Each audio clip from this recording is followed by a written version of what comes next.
প্রথমত আমাদের 16 বছর বিগত 16 বছর ধরে আমাদের কোনো নিয়োগ নেই। সেই নিয়োগের দাবিতে আমরা 16 বছর যাবৎ আমরা আন্দোলন সংগ্রাম করতেছি।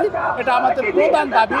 যারা আমরা বেকার আছি এবং আমরা 16 বছরে যারা বের হয়েছে তারা মানবতার জীবন পার করতেছে এবং দৈনিক আয়ে তাদের সংসার চলতেছে, তাদের স্ত্রী ছেলে তারা বাঁচিয়ে রাখছে। এবং দ্বিতীয় দাবি হয়েছে আমাদের কোনো উচ্চশিক্ষা নাই। আপনি বাংলাদেশে বা সমগ্র পৃথিবীতে আপনি কোনো দেখাইতে পারবেন না, কোনো শিক্ষার্থী দেখাইতে পারবেন না যাদের শিক্ষা কারিকুলামে কোনো উচ্চশিক্ষা নাই। সেই প্রেক্ষাপটে আমাদের কোনো উচ্চশিক্ষা নাই। আমরা চাই আমাদের কোনো ক্লিনিক্যাল সাবজেক্টে উচ্চশিক্ষা দেওয়ার জন্য।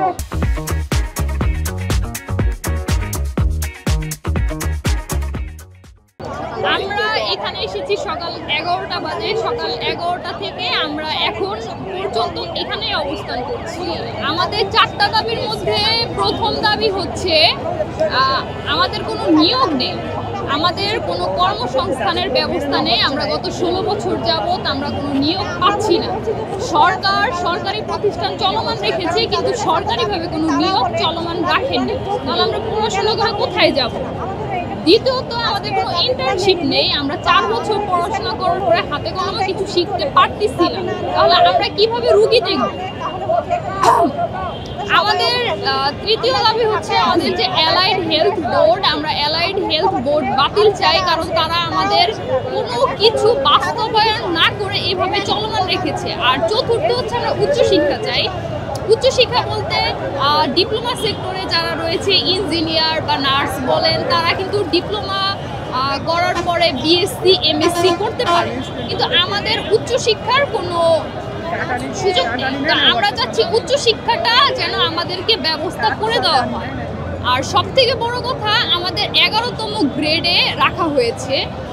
11তম গ্রেড বলতে আমরা কি বুঝি? একটা সাধারণ পিয়নের সমমান কি আমরা? একজন অফিস পিয়ন বা একটা স্কুলের পিয়ন যার কিনা 8ম শ্রেণী পাস, সে পিয়নের জব করতেছে। আর সেখানে আমরা সায়েন্স থেকে পড়াশোনা করে, মেডিকেল থেকে 4 বছর পড়াশোনা শেষ করে আমাদের যোগ্যতা কি পিয়নের সমান? আমরা চাই আমাদেরকে 10ম গ্রেড বাস্তবায়ন করা হোক।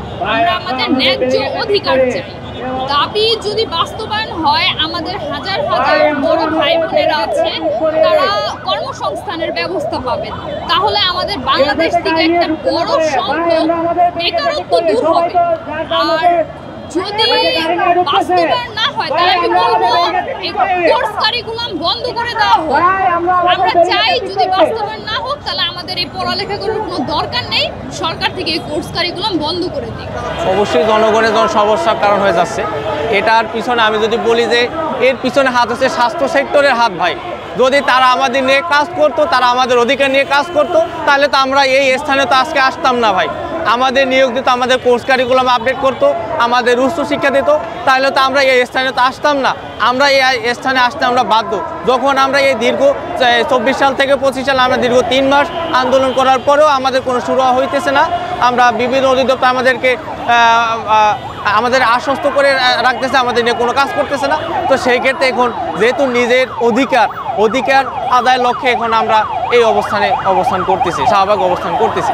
আমাদের এই আন্দোলন 2015 সাল থেকে শুরু হচ্ছে, একের পর এক আমাদের আন্দোলন চলতেছে এবং 2017 সালেও আন্দোলন চলেছে। আর আমাদের যে 2023 সালেও আমরা আন্দোলন করেছি এবং তখন স্বাস্থ্য অধিদপ্তর আমরা ঘেরাও কর্মসূচি দিয়েছিলাম এবং প্রতি বছরই আন্দোলনে আমাদের একটা আশ্বাস দিয়েছে এবং লিখিত দিয়েছে, কিন্তু সেই আশ্বাস অনুযায়ী, সেই লিখিত অনুযায়ী কখনোই তারা সেই বাস্তবায়ন করেনি। তারপরে সর্বশেষ 2023 সালেও আমরা আন্দোলন করেছি, তখনও আমাদের একটা আশ্বাস দিয়েছে কিন্তু বাস্তবায়ন করা হয়নি। আর আজকে বিগত আমরা প্রায় 3 মাসের অধিক সময় ধরে আমাদের ক্লাস বর্জন করি।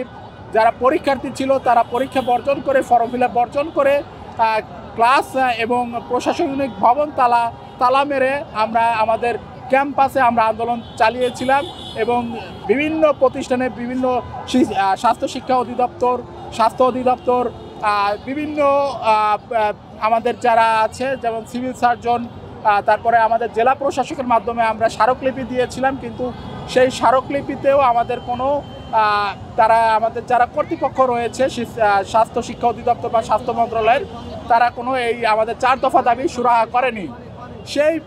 সেই প্রেক্ষিতে আমরা বিগত 3 মাসে অতিক্রম করে আজকে আমরা এই শাহবাগে অবস্থান করতে বাধ্য হয়েছি, যে এই জায়গায় আমাদের অবস্থানের কারণে আপনারা জানেন জনদুর্ভোগের সৃষ্টি হয়েছে। কিন্তু তার থেকে দুর্ভোগের শিকার আমরা, কারণ আমাদের প্রতিটা প্রায় 16 বছর যাবৎ আমাদের কোনো নিয়োগ নাই, এর থেকে আর জনদুর্ভোগ হতে পারে না আমি মনে করি।